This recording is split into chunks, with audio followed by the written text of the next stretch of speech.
Quack quack, you rock and roll people. You are watching and listening and surfing in sapo.pt. I'm Mikko from Apocalyptica. Good summer. How do you have the idea to put cellos on a heavy metal band?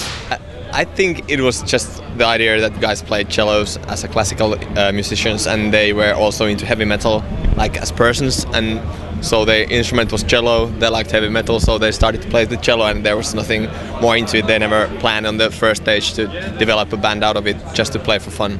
And that experience is what you expected at the beginning, or it's more or less? I think in the beginning no one expected nothing. It was just like, if to have one show it's cool. Then they had one show, and from the first show there was a really small record company present, and they offered them a deal. Guys thought that it's a crazy idea even to do it on the album, but the person convinced them to do it. So they thought, okay, we can do the album. It will, if we sell like 1,000 copies, do a couple shows, it will be great. But now it has sold over 1 million copies, and we have done like 1,000 shows or even more. And now you are uncontrolled?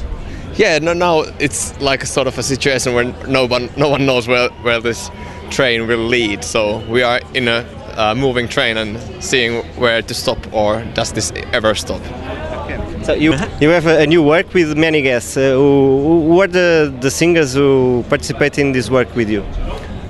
We have it on this latest album, Worlds Collide. We have like I think 4 singers in total. We have Corey Taylor from Slipknot and Stone Sour. We have Till Lindemann from Rammstein. We have Lacuna Coil's Christina Scabbia, and we have Adam from 3 Days Grace. And I think we are really lucky to have such a people, because everybody represents really unique and original style and totally different styles from one another. And I think that's the cool thing of this band, that we are sort of like being able to be chameleons in that sense, that we can sort of like swap into the different styles, take in other people and get influences from other people. And I don't think there's too many rock bands who can do that. There are tons of like DJs or electronic music bands who do that all the time. But we are really lucky to have that kind of an opportunity to.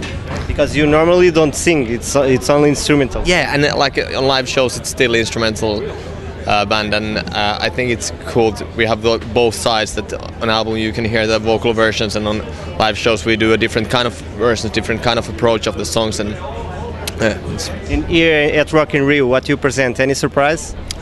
I think it's for us it's a surprise, because we haven't been playing in Portugal for 7 years, I think, and actually I joined the band like 5 years ago, and I haven't ever been to Portugal before, and I think everybody of us will be thrilled, and I'm sure that the audience will like it as well, because it's been so long time, and we are going to do for sure new material, no singers. We are going to do some old material. We are going to even do 2 Metallica songs today, and it's going to be really fun. And no invitations? No invitations. Non-surprise?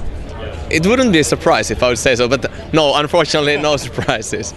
Rest of the summer, you have more shows in Europe? Yeah, we are touring whole summer now in Europe. We just finished a 6 weeks tour in the States.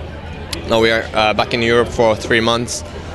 We are going to do some 31 shows during the summer. We are going to actually do Ozfest in the States, but otherwise we are touring all the time in Europe, in Central Europe, England, Spain, Portugal, some Eastern Europe parts, and it's going to be really, really nice summer for us.